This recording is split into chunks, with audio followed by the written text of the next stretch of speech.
They're friends, that they were there.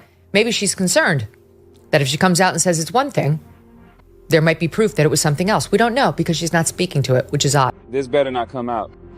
But, yeah, I'm a man. This is the clip the WNBA doesn't want you to see. Not because it's offensive, not because it's fake, but because once you watch it, you start asking questions the league refuses to answer. Swaggy, Brittany, let me see something real quick. Brick, thank you. Get the hell out of here, yo. It's not from a game, not an interview. Just Brittany Griner, shirt off, casually shooting a basketball by the pool. No jersey, bra, compression gear, no scars. At first it seems harmless, but as the video keeps looping, your brain catches up. Wait, what are we actually seeing?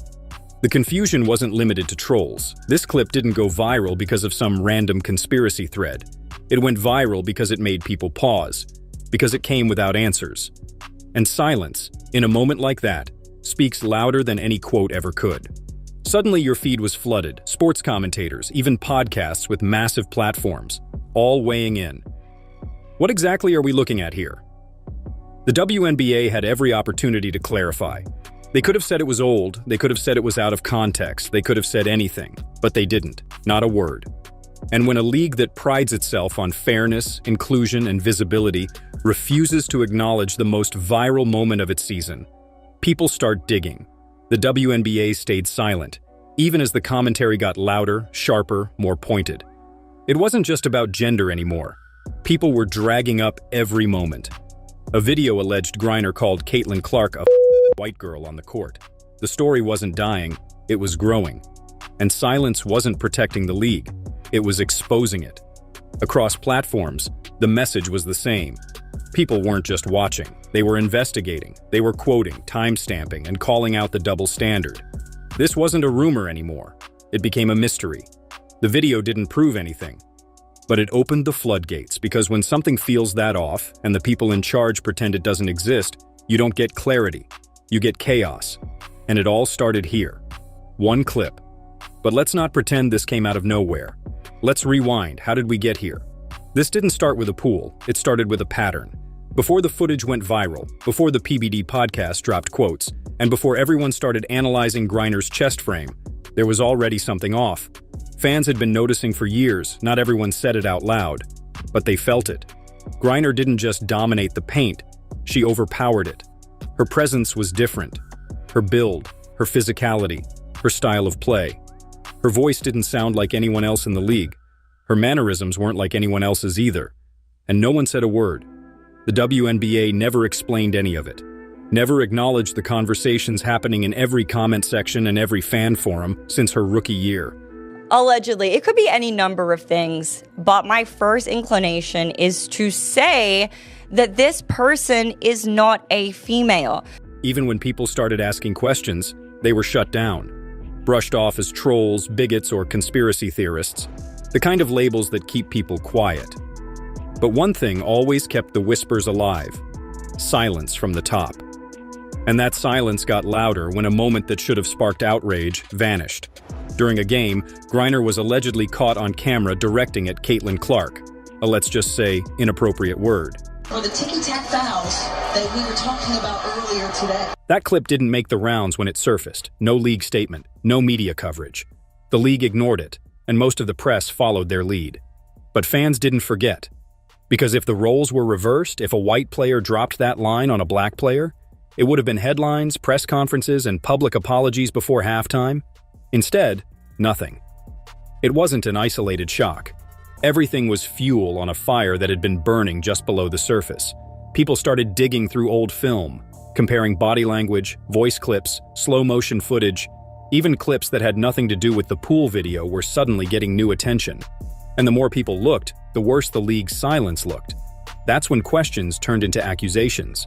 Because when one player constantly pushes the boundaries of physicality, delivers flagrant fouls, makes controversial remarks, and walks away untouched, it stops feeling like a coincidence. It starts to feel like protection. It wasn't just one quote, it was a double standard. And it wasn't just Brittany Griner. It was how the league handled Brittany Griner. When fans brought up concerns, the response wasn't clarity. It was denial by omission.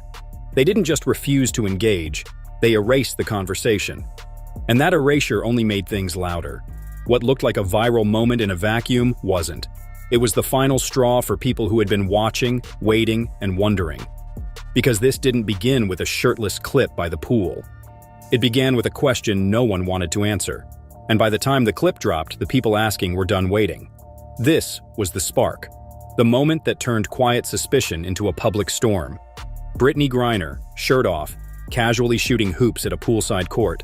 No bra, no signs of surgery, just her and a basketball and millions of people asking what they were really looking at. Swaggy, Brittany, let me see something real quick. Brick! Thank you! Get the hell out of here, yo! The video didn't surface on a sports page. It didn't come from an official WNBA channel. It wasn't leaked, it was public, posted like it was nothing. But once it hit TikTok, it exploded. People are actually speculating, hey, this probably really could have happened because a lot of people believe that Brittany Griner is not a female. People are actually speculating, hey, this probably really could have happened. Because a lot of people believe that Brittany Griner is not a female. It wasn't grainy security footage, it wasn't deepfake nonsense. It was clear, and it left people stunned. In the first few hours, it was mostly a shock. People sharing the video in disbelief. Comment sections flooded with reactions, then came the edits, the memes, the breakdowns. The moment wasn't just viral, it was dissected. And the more people watched it, the less it felt like a coincidence. The silence around it made things worse, because everyone knew what was coming next, a league statement, a medical expert, something. But none of that came. Not from the WNBA, not from Griner, not from any of the usual media voices who comment on every piece of controversy in the league. No response. And in this era, that's the worst move you can make. The internet doesn't wait for permission. It runs with the silence. By the next day, people were already pulling out comparisons, testosterone policies in the NCAA, gender eligibility rules in Olympic sports, and the complete lack of anything similar from the WNBA. People weren't guessing anymore. They were accusing. And even those who weren't ready to believe it, they were still asking, if there's nothing to hide, why say nothing? What should have been a strange, easily explained moment became a public scandal, because the league's silence didn't just create room for the conversation. It let the worst possible version of it take over. This wasn't just about Brittany Griner.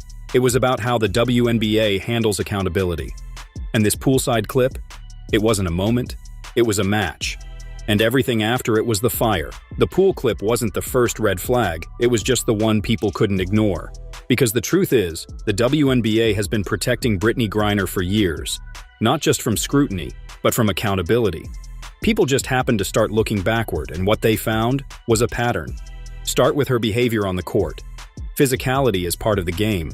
But what Griner's gotten away with isn't just physical, it's reckless, dangerous, and somehow always unpunished. Take the elbow. During a regular season game, Griner delivered a clear shot to Aaliyah Boston's throat. No accident, no apology, no ejection, nothing. A little bit of a cheap shot here. You can see Griner with the elbow, and it's a little bit high, and it hits Boston. Boston dropped. The crowd reacted, and the league moved on like it never happened. Then there was the Caitlin Clark game. After weeks of rising tension, Griner's team finally faced off against Clark's. During the game, after a basket, Griner clearly mouths, "white girl." And yet, not a single fine. No suspension. No public comment. The league, silent. The media, complicit. For the ticky-tack fouls that we were talking about earlier today. Imagine anyone else saying that in reverse. Imagine Clark saying it to Griner. She'd be off the court, sponsors pulled, legacy ruined. But Griner, protected. Now add the no calls, the flagrant fouls, the missed reviews. Caitlin Clark got blindsided, shoulder checked by Chennedy Carter during a dead ball. No play, no reason, just a hit designed to send a message. And Clark. I mean, that's clearly... And what did Clark do? She got up. No complaints, no drama. Just kept hooping like she always does. Composed, professional, and taking every shot sent her way. At first, the league said nothing, but after the internet erupted, they quietly upgraded the hit to a flagrant. Now compare that to Brittany Griner. She elbowed Aaliyah Boston straight in the throat, on camera, with intent. Boston hit the floor, the refs let it go. And the league? not a word. No flagrant, no accountability. So when Caitlin Clark gets shoved, the league takes action, only after public outrage. When Griner throws an elbow, silence. Griner didn't need to touch Caitlin Clark that night. The league had already made it clear. She plays by a different set of rules. And the silence that protects her? It's the same silence that punishes everyone else. The silence wasn't just protection, it was permission. And when people pointed it out, when fans and media asked why nothing was being said, the response was predictable. Nothing. No investigative questions, no league transparency, not even after the clip of Griner shirtless ignited everything. Instead of defending the league's rules, the WNBA chose to protect its image by protecting one player. And that's what made everything worse, because now, it's not just about Griner. It's about the WNBA's credibility, and whether it even exists anymore. Once the pool clip went viral, it didn't stay in the shadows of comment sections. This wasn't just internet speculation anymore, it became a headline issue. TV personalities, podcast hosts, journalists, and political commentators all jumped in. This wasn't a fringe rumor, this was a full-blown debate, and no one brought more heat than Stephen A. Smith. On national television, he didn't mention the pool clip directly, but the target of his frustration was clear. Respectfully, Brittany Griner was in a Russian prison. You would think that somebody who is now free, back in America on home soil, would not have too much to complain about. The comment was directed at Caitlin Clark's treatment, but the implication? Squarely on Griner, her behavior, her attitude, her silence. And if Stephen A. was speaking carefully, Megyn Kelly wasn't. We don't know what she's mouthing, but she seems to, have a mouth on her and not exactly be in the gratitude space. Griner herself hasn't commented. Now, why is that? If you were being accused of making racist statements, I think you'd want to clear that up quickly. She didn't tiptoe. She said the quiet part out loud. And she wasn't alone. On X, former NCAA swimmer and outspoken women's rights advocate Riley Gaines resurfaced the alleged moment where Griner called Caitlin Clark a white girl. That clip had been ignored when it first appeared, but once the controversy exploded, it was everywhere. No consequences, just another thing the league refused to address. Then came the PBD podcast, one of the fastest-growing political shows in America, and they held nothing back.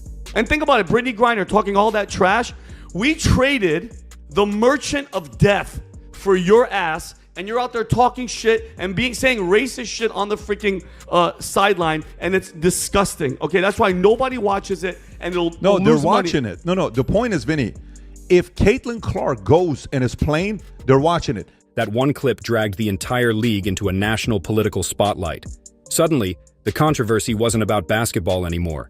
It was about race, gender, accountability. And everyone, even people who had never watched a WNBA game, were asking the same question. Is Brittany Griner even supposed to be in the WNBA? And through all of it, no official comment, no interview clarification, just silence. That silence didn't calm things down. It made them worse, because when ESPN, YouTube, Twitter, TikTok, and the country's biggest podcasts are all talking about the same 10-second clip, and the league still won't say a word, you're not protecting your players. You're sacrificing your credibility. By this point, the clip had been seen millions of times. The reactions were loud. The quotes were brutal. The silence was deafening. So fans did what the media wouldn't.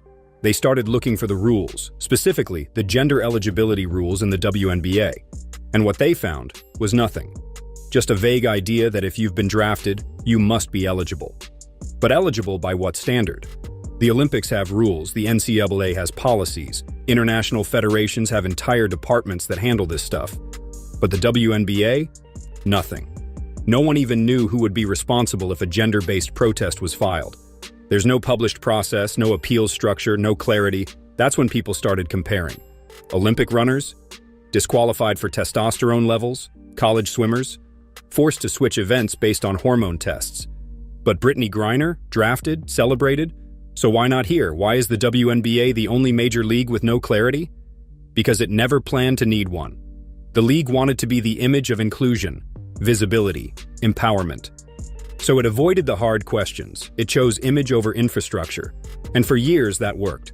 But the moment the pool clip dropped, the lack of rules wasn't just an oversight. It became the story.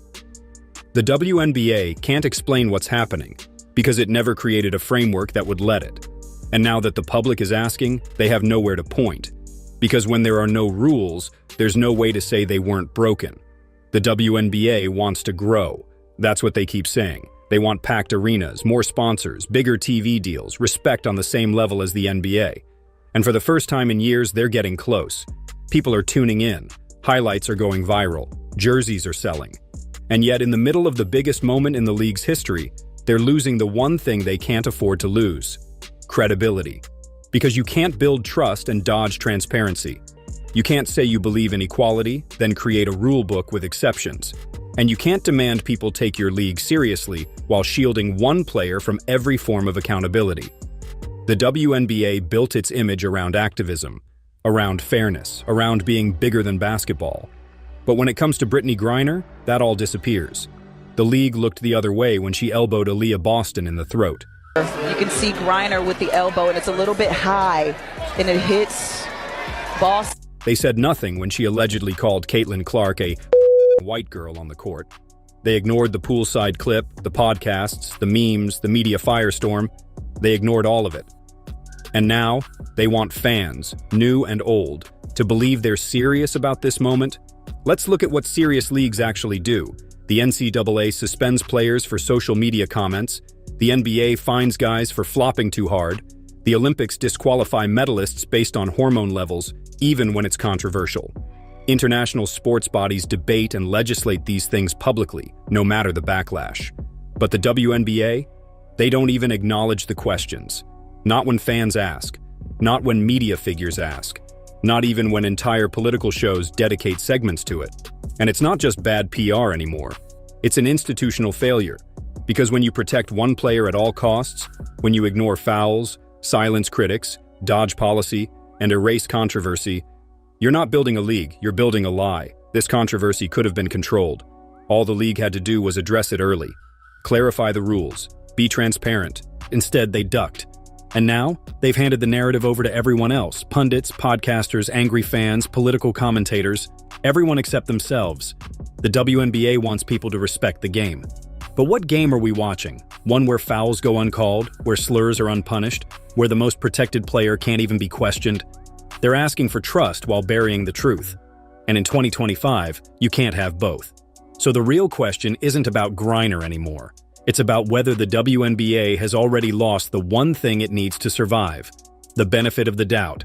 The WNBA says it wants growth. It wants more fans in the stands, more sponsors on jerseys, higher ratings, louder support, more respect. It wants to stand shoulder to shoulder with the NBA and show the world that women's basketball deserves the same stage, the same spotlight, the same power. It says all the right things, it posts all the right graphics, it launches all the right campaigns. But here's the truth. You can't build trust while hiding. You can't demand equality and protect one player from the rules. You can't shout, "Respect us," while refusing to explain what we're supposed to be respecting. The league built its brand on justice, on empowerment. And now, the most visible player in WNBA history has become the biggest controversy in women's sports, and the league refuses to say a word. Not after every single viral moment that made fans stop, rewind, and ask, "What is going on here?" And still, silence. That silence doesn't protect Brittany Griner. It doesn't protect the league. And it definitely doesn't protect the game. Because fans aren't stupid. They can handle truth. They can process nuance. But what they won't accept, what they'll never accept, is being lied to. And when a league refuses to be honest with its own audience, it doesn't just risk backlash. It risks irrelevance. You can't tell the world to watch us and then run from the moment they start paying attention. The WNBA got what it wanted, the spotlight. But when the lights came on, they had no idea what they were standing next to. And now, everyone's watching.